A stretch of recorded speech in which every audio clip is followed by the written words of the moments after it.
Oke Lur, selamat datang di Alur.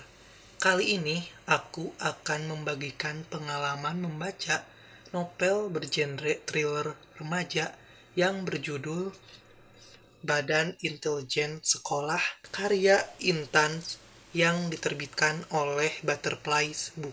Setelah Badan Intelijen Sekolah merekrut Jeremiah Rex Thompson, formasi organisasi tersebut menjadi lengkap.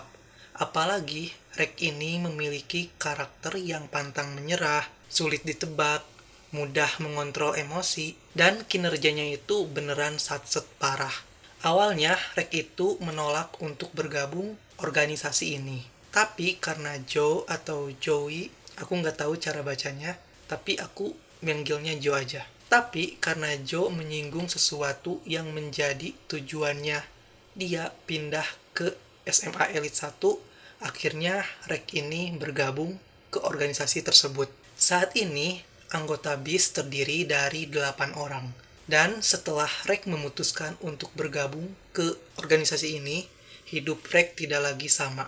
Rek bersama yang lainnya harus berhadapan dengan seorang penghilang nyawa beruntun yang mana di setiap korbannya terdapat sebuah bunga matahari. Semakin mereka mengorek-ngorek kasus tersebut, semakin banyak rahasia kelam yang mereka ungkap tentang sekolah mereka. Lantas, apakah mereka berhasil mengungkap si penghilang nyawa beruntun ini? Atau mereka malah terjebak dalam permainan yang diciptakan oleh si penghilang nyawa beruntun? Kalian bisa menemukan jawabannya di novel ini. Badan Intelijen Sekolah merupakan sebuah organisasi yang dibentuk oleh sekelompok siswa yang bertujuan untuk memecahkan kasus-kasus kriminal yang terjadi di lingkungan sekolah, termasuk kasus segila penghilang nyawa beruntun ini. Kalau organisasi ini beneran ada di sekolah kalian, apakah kalian tertarik untuk bergabung? Coba tulis komen di bawah.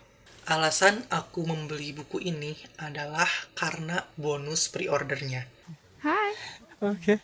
Jadi bonusnya itu berupa dokumen rahasia tentang Badan Intelijen Sekolah. Jadi begitu aku membeli buku ini, aku nggak punya ekspektasi apa-apa tentang buku ini. Tentang ceritanya atau apapun itu tentang buku ini. Pokoknya aku nggak berekspektasi apapun. Tapi ternyata setelah aku membaca buku ini, ternyata ceritanya seru, enjoy banget, terus ya pokoknya seseru itu. Yang aku suka dari novel ini adalah diksinya. Yang mana diksi di novel ini beneran bikin aku jatuh cinta pada pandangan pertama.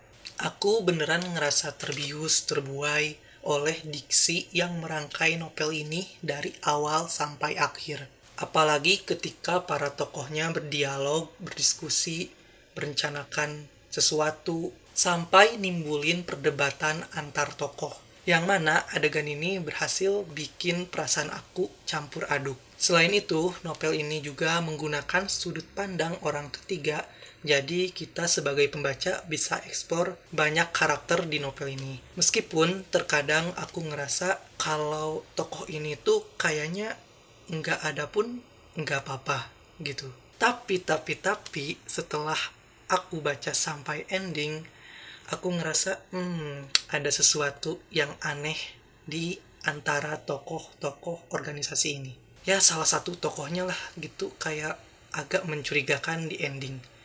Jadi novel ini juga punya sequelnya, yaitu Badan Intelijen Season 2, dan aku udah punya juga. Jadi tungguin untuk resensi buku kedua dari Badan Intelijen Sekolah di next video. Kita bahas dulu Badan Intelijen yang pertama. Kemudian aku juga suka sama layout di novel ini. Kayak banyak banget ilustrasi-ilustrasi yang bikin menambah pengalaman ketika membaca. Ilustrasi-ilustrasinya pun sangat cantik dan bercerita. Salah satunya ini. Ini adalah salah satu ilustrasi yang ada di novel ini. Terus aku tunjukin beberapa ya. Ini juga. Ini. Kemudian satu lagi. Aku akan tunjukin ilustrasinya satu lagi. Ini. berhenti atau semua anggota akan mati. Jadi itu adalah ilustrasi yang ada di novel ini. Oh iya, sebelum ke isinya juga ada ilustrasi karakter-karakternya seperti ini. Cakep kan? Jadi aku puas banget sama novel ini. Cuman satu aja yang secara apa ya? Bukan cerita ya, di luar cerita aku agak lelah sebenarnya bacanya karena font size-nya itu kecil-kecil. Tapi ya gak apa-apa, untungnya ceritanya bagus, jadi tetap digaskan untuk baca sampai akhir. Kemudian, karena novel ini hanya berfokus pada penyelidikan atau pencarian siapa si penghilang nyawa beruntun itu, jadi situasi setelah si korban berjatuhan itu enggak terlalu ditampilkan. Seperti kericuhan siswa atau ketakutan siswa, atau secara tiba-tiba datang orang tua korban yang menuntut sekolah. Sebenarnya ada adegan-adegan itu, tapi adanya tuh pas di korban terakhir.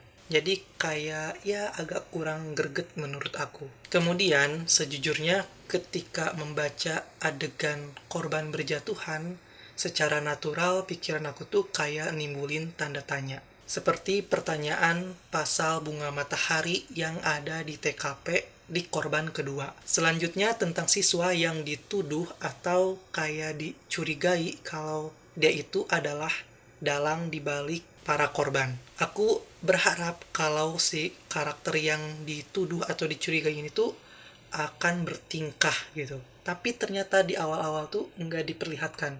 Adanya dia itu bertingkah di akhir. Kalau dia tuh nggak terima lah dicurigai atau dituduh gitu. Untuk plot twistnya sendiri, setelah aku baca dari awal sampai akhir, yang aku ingat ternyata nggak ada clue yang ditampilin di awal-awal.